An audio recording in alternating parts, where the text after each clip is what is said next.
नमस्कार मित्रांनो, मी विक्रम गायकवाड आणि आपण पाहत आहात सह्याद्री एज्युटेक युट्यूब चॅनल. एकमेव चॅनल ज्यामध्ये तुम्हाला पाहायला मिळतील राज्य देश विदेशातील शैक्षणिक, आर्थिक, रोजगार विषयक घडामोडी.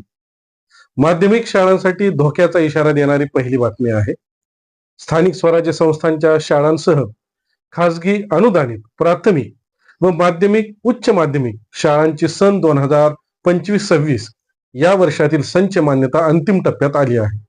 15 मार्च 2024च्या शासन निर्णयानुसार आता 3 किलोमीटर परिसरातील ज्या माध्यमिक शाळेतील 9वी व 10वीच्या वर्गात प्रत्येकी 20 पट नसेल ते वर्ग बंद करावे लागणार आहे. मात्र 3 ते 5 किलोमीटर अंतरावर शाळा नसल्यास त्या शाळांसाठी ही अट शिथिल केली जाणार आहे. ही सवलत 1 वर्षासाठीच असणार आहे. संच मान्यतेनंतर पहिल्यांदा अतिरिक्त ठरलेल्या शिक्षकांचे शिक्षणाधिकारी स्तरावर समायोजन होणार आहे. त्यानंतर उपसंचालक स्तरावर समायोजन होईल. हा टप्पा पार पडल्यानंतर शिक्षकांची रिक्त पदे भरली जातील. संच मान्यतेच्या नव्या 2024 मधील शासन निर्णयानुसार राज्यातील 8,000 शिक्षक शिक्षकेतर कर्मचारी पटसंख्या अभावी अतिरिक्त होत आहेत. दरम्यान 9वी व 10वीच्या वर्गांसाठी शिक्षक पदे मंजूर होण्यासाठी किमान 20 पटाची अट आहे. विशेष म्हणजे दोन्ही वर्गात किमान 20 पटसंख्या असेल तरच त्या वर्गात शिक्षक पदे मिळणार आहेत. मात्र या निर्णयामुळे 600हून अधिक शाळा बंद पडतील अशी भीती वर्तविण्यात आली आहे. त्यामुळे विधान भवनात 24 फेब्रुवारीला शिक्षण मंत्र्यांची बैठक पार पडली. त्यात ही पटाची अट काही प्रमाणात शिथिल करण्याचा निर्णय झाला असून त्याचा आता शासन निर्णय निघेल असेही वरिष्ठ अधिकाऱ्यांनी सांगितले. 15 मार्च 2024 रोजी संच मान्यता संदर्भात शासन आदेश निघाला आहे. त्यानुसार आता सन 2024-25 व सन 2025-26 या शैक्षणिक वर्षांची संच मान्यता अंतिम टप्प्यात आली आहे. ज्या शाळांमधील शिक्षक अतिरिक्त झाले त्यांचे समायोजन होईल. 9वी व 10वीच्या वर्गातील किमान पटसंख्येबाबत शिक्षक संघटनांच्या काही मागण्या आहेत. त्यावर शालेय शिक्षण मंत्री शिक्षण संचालकासमेत विधान भवनात बैठक झाली होती. त्याचे इतिवृत्त कार्यवाहीसाठी पाठविण्यात आले असून त्यानुसार आता शासन आदेश निघेल. त्या आदेशानुसार पुढील कार्यवाही होईल असे डॉक्टर श्रीराम पानझडे उपसंचालक माध्यमिक शिक्षण यांनी म्हटले आहे. दुसरी बातमी टीईटी परीक्षा बाबतीत आहे. शिक्षकांची टीईटी परीक्षा 21 जूनला होणार आहे. शिक्षक पात्रतेसाठी बंधनकारक असलेली महाराष्ट्र शिक्षक पात्रता अर्थात टीईटी परीक्षा 21 जून 2026 रोजी घेतली जाईल असे राज्य परीक्षा परिषदेने परिपत्रकाद्वारे जाहीर केले आहे. यासाठी उमेदवारांना 27 मार्च ते 16 एप्रिल दरम्यान ऑनलाईन पद्धतीने अर्ज भरता येणार आहेत अशी माहिती राज्य परीक्षा परिषदेचे आयुक्त महेश चोथे यांनी दिली. सदर परीक्षा अर्ज इंग्रजी भाषेतच भरावे लागणार आहे असे त्यांनी स्पष्ट केले. सर्वोच्च न्यायालयाच्या निर्णयामुळे राज्यातील सर्व शिक्षकांना टीईटी परीक्षा उत्तीर्ण होणे बंधनकारक झाले आहे. यापूर्वी घेण्यात आलेल्या टीईटी परीक्षेत 50,000 उमेदवार पात्र झाले असून त्यात काही शिक्षकांचाही समावेश आहे. अद्याप टीईटी परीक्षा उत्तीर्ण न होऊ शकणाऱ्या उमेदवारांसाठी राज्य परीक्षा परिषदेने पुढील परीक्षेची तारीख जाहीर केली आहे. तिसरी बातमी परीक्षांच्या वेळापत्रकातील बदलामुळे 10वीत जाणाऱ्या विद्यार्थ्यांच्या एक्स्ट्रा क्लास संदर्भातील आहे. 10वी-12वीच्या परीक्षा संपल्यानंतर साधारणपणे 1ली ते 9वीच्या परीक्षांना सुरुवात होते. 9वीची परीक्षा मार्च मध्ये संपून एप्रिलमध्ये 10वीसाठी एक्स्ट्रा क्लास सुरू केला जातो. मात्र जिल्हा शिक्षण मंडळाने ऐनवेळी 23 मार्च पासून सुरू होणाऱ्या 9वीच्या वेळापत्रकात बदल केला.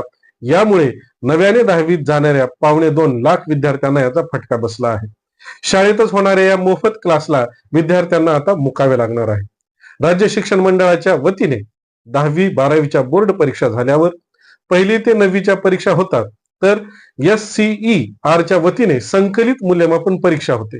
मात्र जिल्हा शिक्षण मंडळाने सुरुवातीला 23 मार्च पासून 9वी आणि 24 मार्च पासून 5वी ते 8वीच्या वर्गांसाठी होणाऱ्या परीक्षेच्या वेळापत्रकात बदल केला आहे.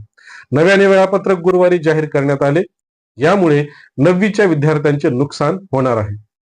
त्यांची परीक्षा त्वरित होऊन 10वीच्या वर्गातील तयारीसाठीचा तास आता होणार नसल्याने शिक्षकांनी नाराजी व्यक्त केली आहे. विद्यार्थ्यांच्या पूर्वतयारीचा विचार शिक्षण मंडळाने करणे अपेक्षित होते असे तज्ज्ञांनी म्हटले आहे. पुढील बातमी आहे महाविद्यालयातील मुलींच्या मोफत शिक्षण संबंधीची. महाविद्यालयात मुलींना मोफत शिक्षण असते त्यांना शुल्क आकारल्यास मान्यता रद्द होणार मुलींना व्यावसायिक अभ्यासक्रमांचे महाविद्यालयीन शिक्षण मोफत देण्याचा निर्णय 2 वर्षापूर्वी अंमलात आलेला आहे. तरीही काही महाविद्यालये मुलींकडून शुल्क आकारत आहेत. अशा महाविद्यालयांची आता थेट मान्यता रद्द केली जाईल अशी घोषणा उच्च व तंत्र शिक्षण मंत्री चंद्रकांत पाटील यांनी काही दिवसापूर्वी विधानसभेत केली आहे. सरकारकडून प्रतिपूर्ती उशिराने होते म्हणून महाविद्यालये विद्यार्थिनीकडून आधी शुल्क आकारतात, याकडे समाजवादी पार्टीचे रईस शेख यांनी लक्ष वेधले होते. त्यावर महाविद्यालयात मुलींना मोफत शिक्षण घेण्याची तसेच मुलींना इतर शुल्क वसतिगृह शुल्क आदी माफ करण्याचा विचारही सुरू झाला आहे. शुल्क नियंत्रण समिती ही विविध प्रकारचे इतर शुल्क काय असावे हे निश्चित करेल. नंतर तीही सरकारकडून भरण्याबाबतचा निर्णय घेतला जाईल. शिक्षक भारती संघटनेच्या वतीने बुधवारी माध्यमिक शिक्षणाधिकारी कार्यालयामध्ये ठिय्या आंदोलन करण्यात आले. यावेळी शिक्षणाधिकारी उपस्थित नसल्याने शिक्षणाधिकाऱ्यांच्या दालनासमोर संघटनेच्या पदाधिकाऱ्यांनी ठिय्या मारला होता. शिक्षक भारतीची प्रलंबित निवेदने व विषयाबाबत शिक्षणाधिकारी कार्यालयात सहविचार सभा घेण्यात आली होती. या सभेमध्ये 15 दिवसांमध्ये सर्व विषय मार्गी लावण्याचे मान्य करण्यात आले होते. या सभेला 1 महिना झाला तरीही अद्याप इतिवृत्तात नमूद केल्याप्रमाणे अनेक विषय प्रलंबित आहेत. यावेळी संघटनेचे जिल्हाध्यक्ष सुजित कुमार काटमोरे, जिल्हा प्रवक्ते विजयकुमार गुंड, शाहू बाबर, विकास धसाडे, सुरेश कनमुशे, रियाज अहमद अत्तार, प्रकाश अतनूर, शशी पाटील, राजकुमार देवकते, अमोल तावस्कर, शरद पवार, मायाप्पा हके, गोरख ढेरे, बाळकृष्ण गायकवाड, इरफान काझी, सागर देशमुख आदी पदाधिकारी व सभासद उपस्थित होते. यावेळी माध्यमिक उपशिक्षणाधिकारी विठ्ठल ढेपे यांनी शिक्षणाधिकारी यांच्याशी संपर्क करून गुरुवारी दुपारपर्यंत शिक्षक संघटनेचे सर्व प्रलंबित कामे पूर्ण करण्याबाबत आश्वासन दिल्याचे आजचे धरणे आंदोलन तात्पुरते स्थगित करण्यात आले. मुलांमध्ये मोबाईल वापराचे प्रमाण खूप वाढले आहे. त्याचे दुष्परिणाम जाणवत आहेत. अशा वेळी पंढरपूर मंगळवेढा विधानसभेचे आमदार समाधान दादा अवताडे यांनी मुलांच्या सोशल मीडिया वापरावरील नियंत्रणाच्या नियमांची अंमलबजावणी करण्यासंदर्भात विचारणा केली. महाराष्ट्र विधिमंडळाच्या अर्थसंकल्पीय अधिवेशनादरम्यान मुलांच्या सोशल मीडिया अतिवापराचा गंभीर मुद्दा आमदार समाधान दादा अवताडे यांनी सभागृहात उपस्थित करत मंत्री महोदयांचे लक्ष वेधले. या दरम्यान माहिती व तंत्रज्ञान मंत्री आशिष शेलार यांच्या नेतृत्वात नुकत्याच स्थापन करण्यात आलेल्या विशेष टास्क फोर्सचे प्राथमिक निष्कर्ष काय आहेत आणि मुलांच्या दैनंदिन मोबाईल गेमिंगवर वेळेवर वेळ मर्यादेचे नियंत्रण तसेच गेमिंग कंपन्यांवर नियंत्रण ठेवण्यासाठी राज्य शासन केंद्र सरकारकडे काय पाठपुरावा करत आहे याबद्दलही विचारणा केली. यासोबतच राज्यातील शाळांमध्ये स्क्रीन फ्री सॅटरडे हा उपक्रम राबविण्यासाठी शासनाने कुठली स्वतंत्र नियमावली तयार केली आहे का असाही प्रश्न त्यांनी उपस्थित केला. या उपस्थित सर्व प्रश्नावर माहिती व तंत्रज्ञान मंत्री आशिष शेलार यांनी सकारात्मक भूमिका घेत प्राथमिक निष्कर्षाचा अहवाल पुढील 3 महिन्यात येणे अपेक्षित असून या अहवालानुसार ठोस पावले उचलण्यात येतील असे स्पष्ट केले. तसेच स्क्रीन फ्री टाइम याविषयी शिक्षण विभागाशी चर्चा या टास्क फोर्स मध्ये होईल असेही यावेळी स्पष्ट करण्यात आले. मुंबई महानगरपालिकेने शाळाबाह्य विद्यार्थ्यांना शिक्षण प्रवाहात आणण्यासाठी अत्यंत स्तुत्य असा उपक्रम राबविला आहे. बेघर स्थलांतरित शाळाबाह्य मुलांना शिक्षणाच्या मूळ प्रवाहात आणणाऱ्या सिग्नल शाळेचे लोकार्पण सोमवारी महापौर रितू तावडे यांच्या हस्ते झाले. नव्या शैक्षणिक धोरणांना अंगीकारत सुरू झालेला हा अभिनव प्रयोग विकसित भारत प्रयत्नामध्ये मोलाचा भाग ठरणार आहे. येत्या काळात देश विदेशातील पर्यटक मुंबईत येतील तेव्हा या सिग्नल शाळेला आवर्जून भेट देतील असा विश्वास महापौर रितू तावडे यांनी व्यक्त केला. चेंबूर परिसरात अमर महाल येथे सांताक्रूज चेंबूर जोड मार्ग उड्डाण पुलाखाली सिग्नल शाळा सुरू करण्यात आली आहे. मुख्य प्रवाहापासून दूर असलेल्या शाळाबाह्य मुलांना शैक्षणिक प्रवाहात आणण्यासाठी सिग्नल शाळा ही संकल्पना ठाणे आणि नेरूळ मध्ये समर्थ भारत व्यासपीठ संस्थेने राबवली आहे. आता मुंबईत चेंबूर येथे हा उपक्रम सुरू करण्यात आला आहे. महापौरांच्या हस्ते नामफलक अनावरण तसेच प्राथमिक वर्गांचे उद्घाटन करण्यात आले. त्यानंतर व्यवसाय प्रशिक्षण, लघु उद्योग प्रशिक्षण, पाककला प्रशिक्षण, रोबोटिक लॅब, विज्ञान प्रयोगशाळा, संगणक प्रयोगशाळा या सर्वांची मान्यवरांनी पाहणी केली. यावेळी स्थानिक नागरिक उपस्थित होते. सांगोला येथे 10वीच्या भूगोल विषयाच्या प्रश्नपत्रिका चोरी प्रकरणात सांगोला विद्या मंदिर प्रशालेचे मुख्याध्यापक यांच्यावर केलेली निलंबनाची चुकीची कार्यवाही तात्काळ मागे घ्यावी, अन्यथा महाराष्ट्रातील मुख्याध्यापक संघाने परीक्षा संबंधित कामकाजावर राज्यभर बहिष्कार टाकण्याचा इशारा सोलापूर जिल्हा माध्यमिक व उच्च माध्यमिक शाळा मुख्याध्यापक संघाने शिक्षणाधिकारी सोलापूर यांना निवेदनाद्वारे दिला आहे. सांगोला विद्यामंदिर प्रशालेतील 10वीच्या बोर्डाच्या प्रश्नपत्रिका ठेवण्यासाठी कस्टडीची व्यवस्था केली होती. 12वीची परीक्षा सुरळीत पार पडली, मात्र 10वीला भूगोलच्या प्रश्नपत्रिकांची चोरी झाली. या घटनेनंतर प्रशासनाने तातडीने कारवाई करत मुख्याध्यापक तथा केंद्र संचालक अमोल गायकवाड यांना तडकाफडकी निलंबित केले. वास्तविक कस्टडीचे संपूर्ण नियंत्रण प्रशासनाकडे असून कस्टडी परिसरात 24 तास पोलीस बंदोबस्त ठेवण्यात येतो. त्यामुळे कस्टडीशी संबंधित कोणत्याही सुरक्षेची जबाबदारी मुख्याध्यापकावर येत नाही. शाळेमध्ये परीक्षेसाठी 64 वर्ग खोल्या असून सर्वत्र सीसीटीव्ही कॅमेरे बसविलेले आहेत. राज्य शिक्षण मंडळाच्या नियमानुसार परीक्षे दिवशीचे सीसीटीव्ही फुटेज 1 महिना जतन करून ठेवणे बंधनकारक आहे. मात्र 64 कॅमेऱ्यांचे फुटेज दीर्घकाळ साठवण्यासाठी आवश्यक क्षमतेची हार्ड डिस्क उपलब्ध नसल्याने मुख्याध्यापकांनी याबाबत प्रशासन व विभागीय मंडळाच्या अधिकाऱ्यांना पूर्वीच लेखी व तोंडी कळविले होते. यावेळी महाराष्ट्र राज्य माध्यमिक व उच्च माध्यमिक शाळा मुख्याध्यापक संघ अध्यक्ष तानाजी माने, सचिव विष्णू मस्के, सचिव श्रीशैल पाटील, सहसचिव कुंभार यांनी शिक्षणाधिकारी सचिन जगताप यांना समक्ष भेटून निवेदन दिले. पुढील बातमी अमरावती येथील आहे. मराठी भाषेच्या संवर्धनासाठी आणि संशोधनासाठी स्थापन झालेल्या श्री क्षेत्र रिद्धपूर येथील मराठी भाषा विद्यापीठाच्या शिरपेचात मानाचा तुरा रोवला गेला आहे.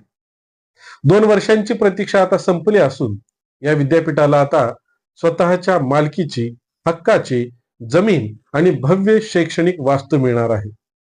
महाराष्ट्र शासनाने या कामी 9 कोटी रुपयांचा निधी मंजूर करून 23 मार्च रोजी तसा शासन निर्णय जारी केला आहे. यामुळे आता मराठीच्या ज्ञान साधनेसाठी भाड्याच्या जागेचा वनवास संपणार असून हक्काचे अक्षरदालन उभे राहणार आहे.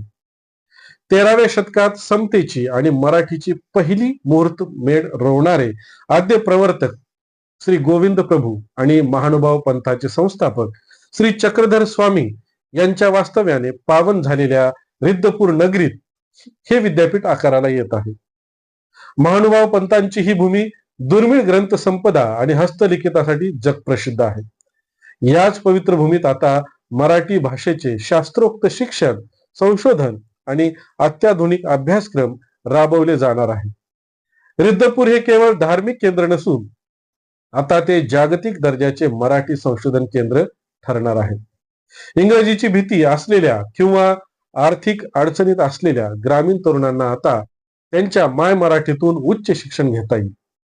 लोककला, लोकसाहित्य आणि बोली भाषांचा अभ्यास करून मराठीला खऱ्या अर्थाने समृद्ध करण्यासाठी हे पाऊल मैलाचा दगड ठरण्याची सुचिन्हे आहे. उच्च व तंत्र शिक्षण विभागाने मंजूर केलेल्या 9 कोटी रुपयांपैकी 7.5 कोटी रुपये अर्थात भूसंपादनसाठी व 1 कोटी रुपये जमीन सपाटीकरणासाठी तर 50 लाख रुपये वास्तू विशारद शुल्कासाठी मंजूर करण्यात आले आहे.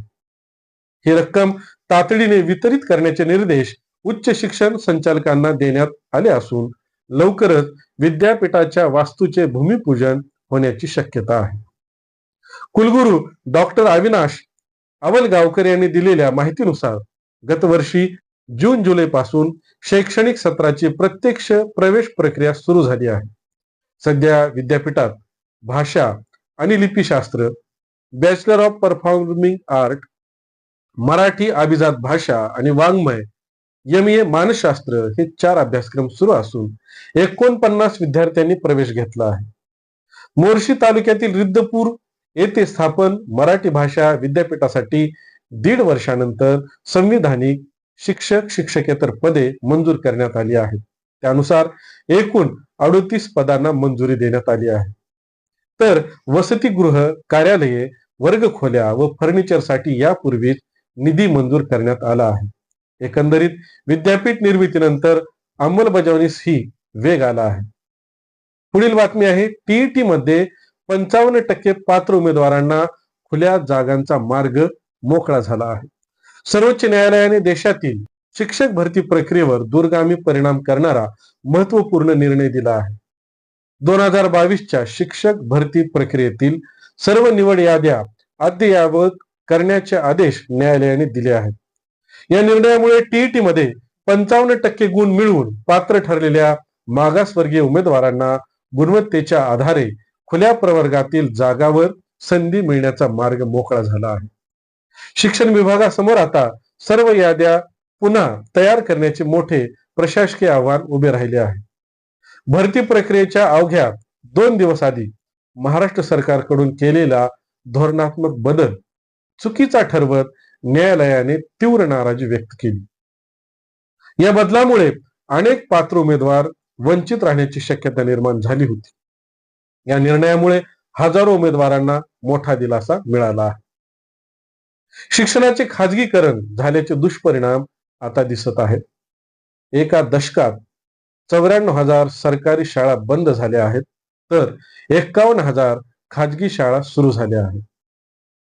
अहवालामध्ये देशात सन 2024-25 ते देशात 2014 ते 2024-25 या एका दशकात 93,779 सरकारी शाळा बंद झाल्या आहेत. शिक्षण मंत्रालयाने संसदेत विचारलेल्या प्रश्नाच्या उत्तरात ही माहिती दिली आहे. वर्ष 2014-15 मध्ये देशात 11,07,109 सरकारी शाळा होत्या, ज्या 2024 मध्ये घटून 10,13,322 इतक्या राहिल्या. मात्र याच काळात 51,000हून अधिक नवीन खाजगी शाळा सुरू झाल्या. यामुळे रोज 25 शाळा सरकारी बंद पडत आहेत. शिकणे योग्य असलेले दर 5वे मूल शाळेबाहेर होत आहे. सरकारी शाळा बंद होण्याचे प्रमाण उत्तर व पूर्व भारतात सर्वाधिक आहे. अगदी अलीकडच्या काळातील माहिती पाहिजे म्हटलं तरी लक्षात येते की गेल्या 4 वर्षात 2 लाख मराठीचे विद्यार्थी घटले आहेत, तर इंग्रजीचे 3 लाख विद्यार्थी वाढले आहेत. तर या होत्या गेल्या आठवड्यातील काही शैक्षणिक घडामोडी. आपण पुन्हा भेटूया नवीन बातमीपत्रात पुढील आठवड्यात. धन्यवाद.